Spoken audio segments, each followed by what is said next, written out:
Welcome to another episode of the Nailsin Ratings, and of course going to look at another episode of Fear the Walking Dead, this one called Good Out Here.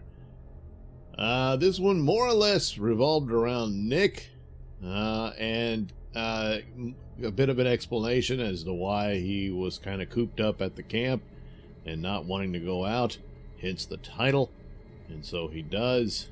But this one is more of the complete flashback episode back and forth. So we go to Morgan's time, and of course the crew meets up and they decide to work together. The big truck gets bogged down and they need to get it out, and so they work together on that. Morgan ends up staying and Nick is left behind as kind of a hostage, so that they know not to try anything while they go to get another vehicle in the hopes of pulling the SWAT truck out of its bogged down position.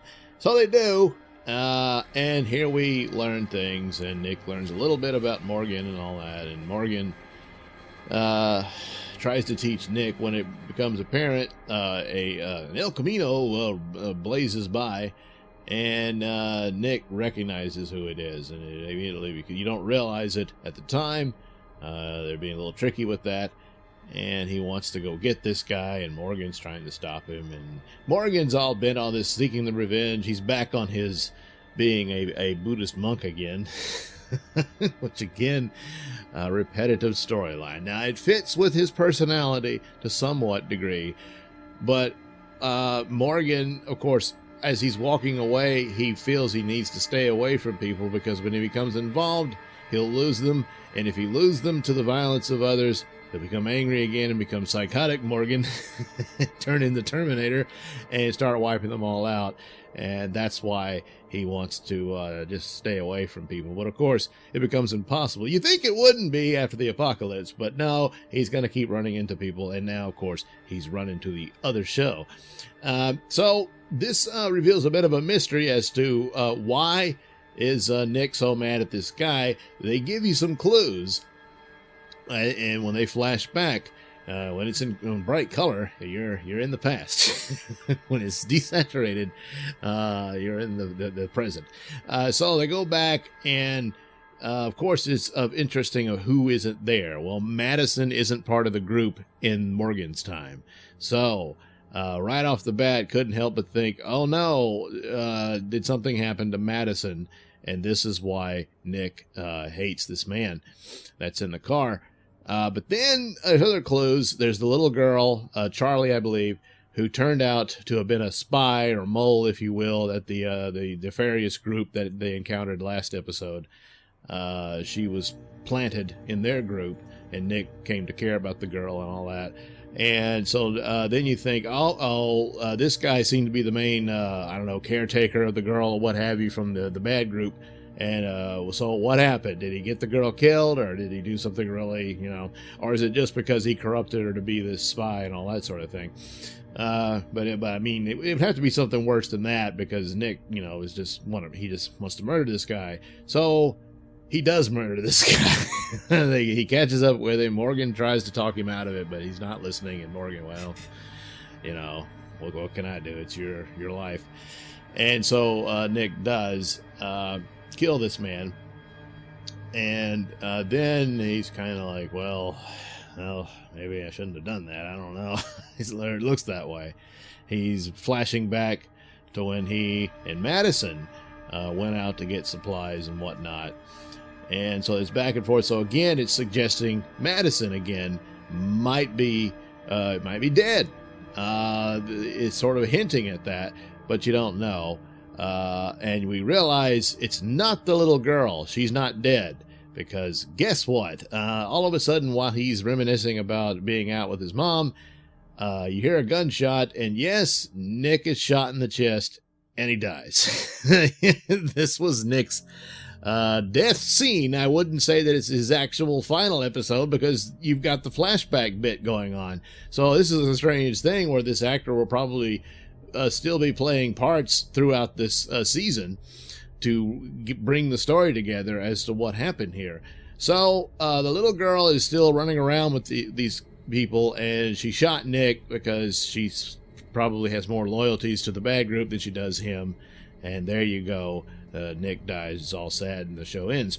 Well, so is Madison dead? I sincerely doubt it, but it could be. Madison, it's possible that, they captured her and they've taken off, and what's left of their group is what you see now. And so Victor and Alicia, and I'm forgetting Nick's girlfriend's name, they've been looking for her. But it seems strange that Nick would kill this man, just even though he hates him. And does he hate him over his mother, or does he hate him over the little girl?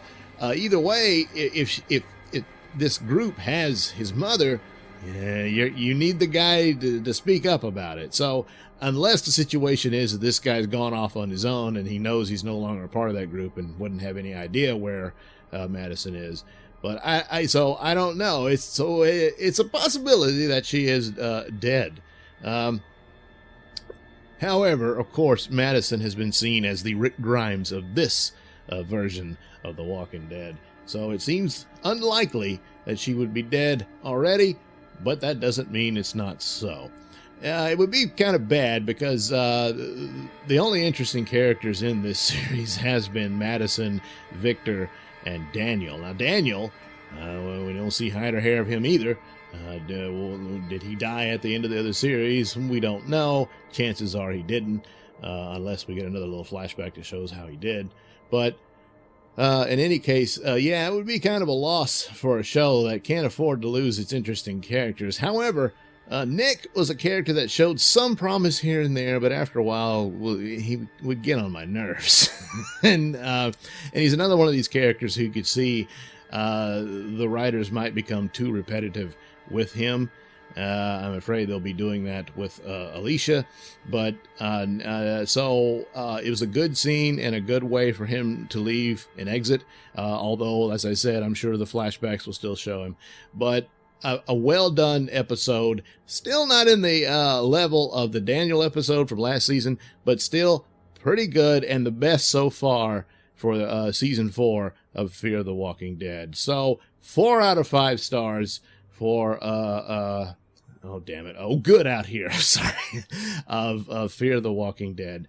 So there's some potential for good episodes and good storytelling, even though the overall arc of the story of Walking Dead is pretty much over. Again, there is one story left to tell. They don't have any intent of doing it, and that's too bad. And then once it's told, you need to think of the end game and wrap this up. Stop beating the dead zombie. It's dead. You can only go so far with these things. It's not football. It's not Law and Order. It's The Walking Dead. All right, there you go. 4 out of 5 stars for this one. It was pretty good. Thank you for listening and watching. Do check out the link description below for my mini stores that has plenty of goodies for you. Like and subscribe, and we'll do this again. Yes, we will.